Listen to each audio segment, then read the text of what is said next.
It's Monday, July 17th, 2017. I'm your host, Sarah Mantle. We have a great show in store for you today. First up, we're going to learn more about upcoming facilities projects for Barnstable Public Schools with Facilities Director Dave Kenyok. Then we'll learn more about Nick's Big Nick's Ride for the Fallen with Yarmouth Deputy Police Chief Stephen Exaros. And finally, we'll find out what's happening at Cape Cod Community College with Communications Director Michael Gross. All of that on this episode of Barnstable Today. But first, let's go ahead and get a look at today's top headlines. Hyannis will have a new fire chief by the end of the month. The Hyannis Fire District's Board of Commissioners finalized the contract for incoming Chief Peter Burke during its meeting last week. Burke has served as the deputy fire chief for the Barnstable Fire Department since 2012. Burke's first day on duty in Hyannis will be July 24th. Yarmouth town officials will join the committee to assess homelessness next week. The committee invited Administrator Daniel Napick to discuss the homeless population in Yarmouth. The committee to assess homelessness meets actually tonight at 6 in the Selectmen's conference room. The school committee will discuss legal representation for the district during its next meeting. Barnstable Public Schools currently has a contract with a firm to handle any legal matters. The school committee will discuss whether or not to continue outsourcing legal services or hire an attorney full-time to represent the district. The school committee meets Tuesday, July 18th at 7 in the Town Hall hearing room. While the Planning and Development Department is working to update the town's open space and recreation plan. The plan is used to identify challenges, potential areas of growth, and priorities for open space. Once approved by the Massachusetts Division of Conservation Services, the town will be able to qualify for state grants related to land acquisition. The Planning and Development Department will hold a meeting to discuss the conservation of open spaces in town Thursday, July 27th at 3:30 in the Selectmen's conference room. Up next is our conversation with Barnstable Public Schools Facilities Director Dave Kenyok.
So Dave, what can we expect for facilities projects coming up at Barnstable Public Schools? Okay, well, Sarah, for fiscal year 18, we have 7 projects coming up that have been approved by the town council and by our school committee. The largest one and probably the most complicated one or complex one will be the high school library. We're undertaking a project there where we're replacing some old HVAC work, and we're also going to be doing some work on the glass facade that faces the Astro Park, replacing that as well with some high efficiency equipment and glass.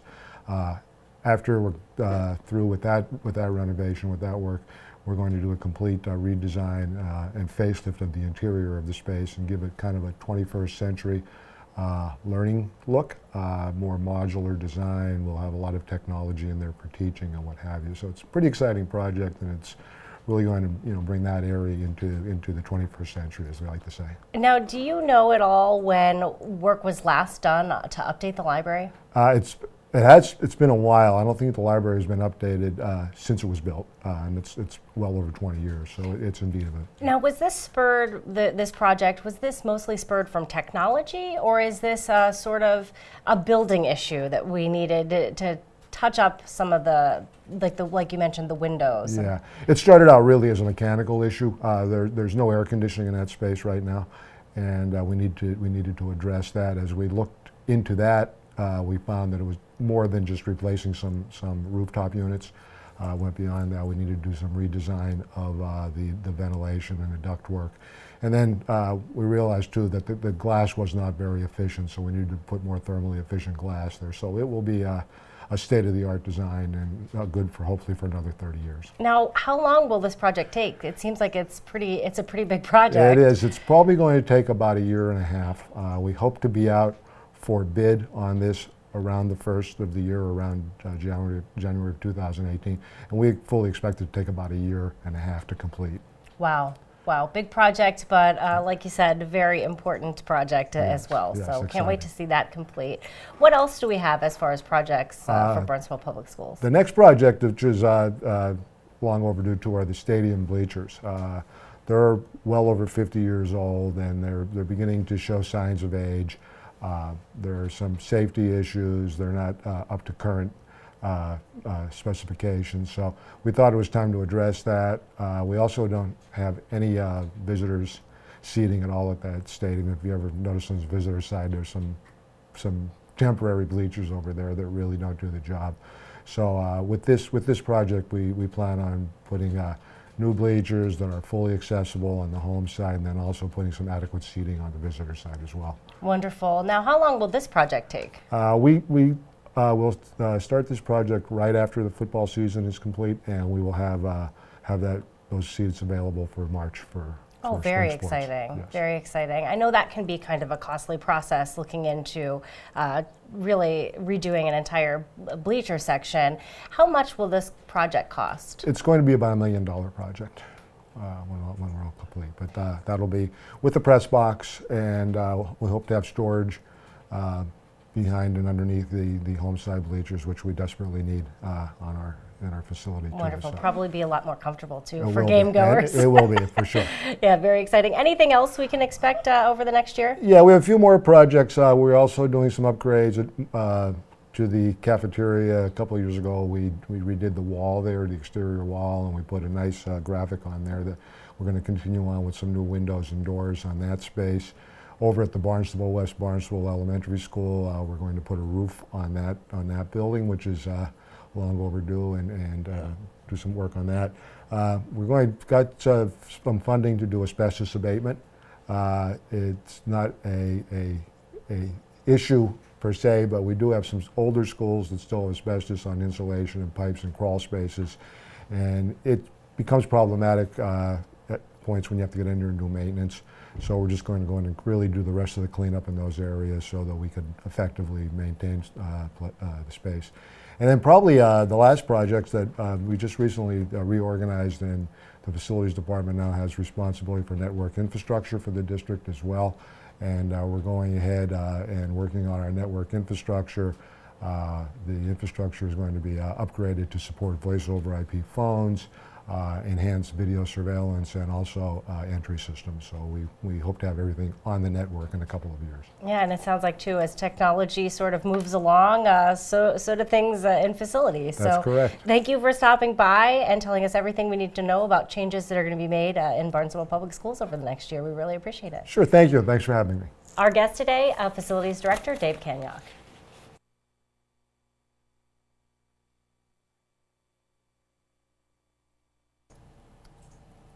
So thank you so much for joining me. I want to talk a little bit about Big Nick's Ride for the Fallen.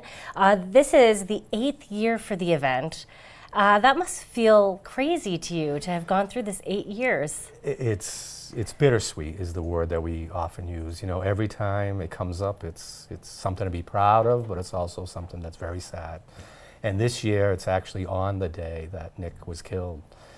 So July 23rd, 2009, and here we are, you know. When did you decide to start this event? It was a Marine named Ben Perry from Mashpee, who was a rider. I never rode a motorcycle in my life. Really? And neither did Nick, no. But Ben is a rider and a Marine, and he had gone to see Nick at Camp Lejeune in North Carolina on his motorcycle, and took Nick out for dinner, and they became friends. And then when the tragedy happened, Ben reached out to me and said, you know, we should do a ride. And he's the one that started it. And So then I'm assuming you started to pick up riding a bike. I did. Really quickly. Yeah, and it's sad, but there's a powerful reason. During the funeral, I was in the family car, and I really thought, my life was over. And I looked at Lisa and my kids, and we were all crying, and I was holding Nick's picture, and then I heard the motorcycle go by, and then another motorcycle. We were being escorted. And I don't remember much, but I remember the sound. And I looked at Lisa and I said, you know what, we're not alone. So it was the sound of the motorcycles kind of protecting us that made me want to ride. And then that sound every year for the past 8 years, it's so amazing to hear all of those people riding for one cause. And it's such a great cause that they ride for, because all of the money raised through this event really goes to help veterans. Talk to me a little bit about the foundation, the Memorial Foundation, and what that money goes towards. Yeah, we do have the Nicholas G. Exaros Memorial Foundation, which is a 501c3 nonprofit, now in partnership with the Cape Cod Foundation, which is fantastic. They help us manage everything. And, no one gets paid, it's just us. And whatever money we take, we give away scholarships every year at Dennis Yarmouth High School for the male and female graduating senior that does the most for others. And then we do a lot of things. And some of them are helping veterans. A lot of it is veterans. One of them is Cape Wags for Tags, which is through the MSPCA here in Centerville, where they take homeless dogs and put them with a veteran who needs someone to love. And yeah, because we know it can make such a big difference to have an animal in your life, and really it can decrease some high blood pressure, maybe some stress a little bit. Does. So really good for so many reasons. It's so many reasons, and that veteran deserves a friend, and that homeless dog needs a place to live. So that's a win-win. It is. And I want to talk to you too. I know in the past you've jumped in to help at different times. I remember last summer there was a very well publicized a veteran had come to visit Cape Cod, didn't live here, came from pretty far away to visit with his family, and he had a bag and a lot of money stolen that really hampered what they could do on vacation. They didn't have an access to quick cash right away. You came in to step out to help that veteran. Yeah. That must feel so great to be able to help others with this foundation. Yes, to walk to the bank and take out whatever money is needed and put it in that veteran's family's pocket. That veteran is a United States Marine who came all the way from North Carolina, which ironically is where Nick was trained. And when, the mistake that the criminal made in that event was that he did it in Yarmouth, where I'm a police officer. And we solved that mystery. That person was found in Acushnet, arrested and incarcerated. But more important, we were able to turn a negative thing for this tourist to a positive. So that family got the gas money they needed, and the restaurants came out and gave him gift cards, and they actually had a blast. Well, I was going to say, you said it was a bad thing that it happened in Yarmouth, but I have a feeling that was such a great thing. If that was going to happen to that family, thank goodness that it happened where you could step in. It is and ironic, really, help them. Yeah. Because also, I know another thing that the foundation does is if veterans are trying to get, family members are trying to see their veteran maybe before they're shipped out, or maybe at a graduation ceremony. A lot of these families can't afford that trip. That's another thing that the foundation really helps to support. It does, and we try to do that quietly, so if anyone that needs help, they come to us and we kind of keep it quiet. But it comes from a moment that we lived through when Nicholas and his Marines made it home from Iraq. We were so worried, and all families worry, and now they were home, and the planes bring them home, and then they get on buses, and then 5 buses show up at once, and 1,000 men, this is an infantry battalion, get off the buses, and we were so proud that he made it home. And when he got off that bus, it was important, but I saw hundreds of Marines get off the buses, and there were nobody there. Yeah. And I looked at Nick and I said, "What's happening?" And he said, "Dad, their families can't afford to come." and that's why we do what we do. Wow, I have goosebumps. It's so nice that that's there. So if anyone wants to participate, this is a great cause really to raise money for. So it's $20 a person to be a part of the ride. What if you don't have a bike but you still want to be a participant in this, or you want to participate, you want to donate money? Can you still do that? Yeah, you can go on our website or Facebook page or stop in and donate. But if you don't ride, one of the best things is to stand on the side of the road. It's 35 miles long. It starts at the National Cemetery where Nick rests and goes through, the Cape Cod Canal, along the canal, and right through Barnstable on Route 6A. We love coming through Barnstable. It's very patriotic, especially by the courthouse. It's an amazing feeling for the 1,000 motorcycle riders to be thanked. And so if you don't ride, to stand on the side of the road with a flag or the thank you or salute. It's so powerful to the riders. Many of them are veterans. Many of them are Vietnam era veterans who were not treated well when they came home.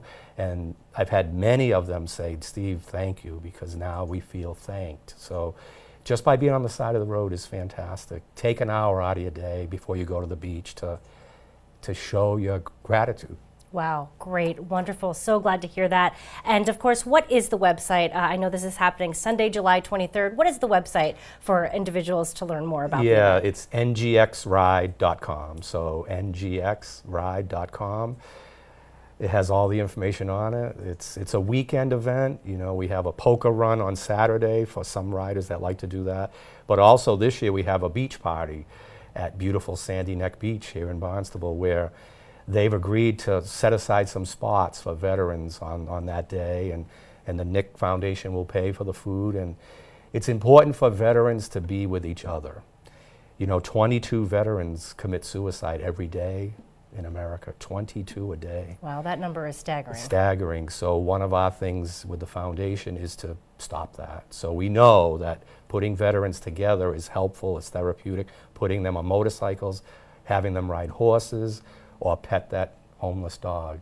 It saves lives. Wow, thank you so much for all that you do for this community. We really appreciate it. And of course, hoping that you have a wonderful, successful ride this year. Thank you. Thanks so much. Of course, our guest today, Deputy Chief Stephen Exaros. Joining me now live on the air, we have with us Communications Director Michael Gross. He, of course, working for Cape Cod Community College. And Michael, what a busy day yesterday at Cape Cod Community College. Do you have an estimate of how many people attended Senator Warren's town hall? The estimates have run anywhere from 900 to 1,300. I would say, considering the rooms that were all filled, that clearly were well over 1,000 people. I think the general media has put it as high as 1,300 people yesterday. I have to admit, I have been here 22 plus years. I can't believe it either. But I have never seen this many people come to the campus for one event at any one time. Literally at one point, the line of people trying to get into the Tilden Art Center wrapped from the Tilden Art Center all the way back up into the center of our campus, all the way back down into the center, back out down the walkway toward our parking lots, and all the way down the hill past parking lot number 2. If anyone has been here and knows the layout at all, that's one long walk. Yeah, and it was a very warm day. We were able to provide water to an awful lot of people, and we're pleased to be able to do that. And because we were able to use our cafeteria and then down to our studio theater, the smaller theater in the Tilden Art Center, we were able to accommodate all of those people, but it was quite a chore, quite something. Yeah, and overflow room. So, two of them. Yeah, 2 overflow rooms. I mean, wow. Who knew that on a gorgeous beach day, so many people would scrap the beach and head to hear Elizabeth Warren speak? And I must say to you that while the public may think that this was just, if you will, preaching to the choir, that it was just a group of Democrats supporting their candidate. I have to say a lot of parents brought young people to see this very strong state senator, a U.S. senator here in Massachusetts, along with Congressman Keating and Senator Julian Cyr. Numbers and people wanted their photograph taken with her. Clearly, she's gaining, I think somebody said the rock star senator, I think is the term that I heard more than once yesterday. And it was an amazing event. She is truly charismatic. Congressman Bill Keating was equally as strong in talking about the things important to them. I think it was truly a wonderful event. Again, President Cox was able to welcome the crowd, and they were very, very appreciative of him as well. It was a really wonderful day here. Wow, how amazing is that? I know President Cox actually thanked Elizabeth Warren for some things. Talk to me a little bit about Pell Grants and why that was so important for him to bring up. Absolutely. The Pell Grant is the free federal grant that's available to students through financial aid. When you apply for financial aid, you're eligible for a number of different types of aid, but the Pell Grant is a federal grant for the neediest students, and in the past it has been available to students only in the fall and spring semester. It amounts to something close to $6,000, not quite, but close. And when you take the community college tuition and fees and come as a full-time student, that Pell Grant very, very nearly completely supports your education. You literally can come to the community college, if you will, for very, very little out-of-pocket costs, if any. Well, it's been under threat by this administration because many private institutions have misused those funds, and the administration has been really making a lot of noise about shrinking these grants as an effort to get to that misuse. Well, when you do that, of course, you really disenfranchise students who need it. And President Cox thanked Senator Warren as well as Congressman Keating for their effort, number one, to preserve it. And in the latest continuing resolution, it's called, to keep the budget running in Washington, was an item that not only preserved the Pell Grant, but put it to full time, made it available to students 12 months of the year. Well, we all know, certainly in this environment, so many of our students are part-time, they're working, they need to take a course in the summer to keep their studies going, and in the past they couldn't have used their Pell Grant money for it. Now they can. It's a very, very important step to help students complete their studies on time and keep them moving in higher ed. And President Cox very much thanked Senator Warren for her support for it, as well as the congressman, because of how important it is to our students. Wonderful. Well, thank you for telling us all about that well-attended event. We really appreciate it. I want to talk to you, too, a little bit about some academic testing because one of the things you have to take care of before you start classes at Cape Cod Community College is making sure you're testing into the right levels and taking the right courses for you. So if you're planning on attending classes, when do you start needing to think about those exams? Well, it's really important to do it, and I think the public thinks of them as some kind of an entrance exam, and it's very important to note, Cape Cod Community College is an open admissions institution. We welcome everyone, no matter what your academic level, and we'll see to it that we provide the courses and training and education for you to become successful as a college student. But we do, all of us, you and us, need to know at what level really are you in terms of your academics, in terms of your English, in terms of your math, sort of at what, if you will, grade level or skill level are you, so that we can certainly help you find the correct courses to take. Well, that placement exam is very, very important, and we're trying to get students to do it now. It's something that if you wait until the very, very last minute, it will take a bit of time to do it. The good news is it's all online. It's available right here in our offices. We set you up and help you go through it. So here in our academic testing center, we're ready for you, but now is the time. If students will come in and get this done, then we can get good advising done. No one feels all stressed and rushed, and you start the semester extremely successful. But now really is the time, and as a matter of fact, Jim McLaughlin, who is the director of that center, would like to join you next Monday and talk to people about what this really is like. there seems to be a great fear that somehow we're going to reject you, or somehow there were wrong answers and we don't want you if you don't do this number or this successful. Not true, and very important for the public to come and get their academic testing so we can put them in the right place. Wonderful. Well, thank you for joining us today, Michael, telling us everything that's happening at Cape Cod Community College. We really appreciate it, and of course, look forward to chatting with you or your colleague next week. Fantastic. Good to speak with you. Bye-bye. You as well. Bye-bye. Our guest today, of course, Cape Cod Community College Communications Director Michael Gross. So much more to come on the program. Now let's find out what's happening around town in today's community calendar. Well, you can enjoy a live blues trio at Azleton Park tomorrow night. The concert will feature the Clayton Restaino Project. The concert is free to attend, so just grab a blanket or some beach chairs and head on down to Azleton Park in Hyannis from 6 to 7:30. That's happening tomorrow night. Archaeologist Craig Chartier will share his findings from a recent dig in the front of the Sturgis Library. Attendees will learn about the 17th, 18th, and 19th century history of the Sturgis Library and the evidence behind its earliest origins. The free event will be held tomorrow, Tuesday, July 18th, beginning at 6:30, and you can call the Sturgis Library to sign up for that event. Well, thank you for tuning in today. We're going to be back tomorrow with another great show for you. On tomorrow's show, we're going to chat with Chief of Police Paul McDonald. We'll also talk to DPW Director Dan Santos. For Barnstable Today, I'm Sarah Mannel.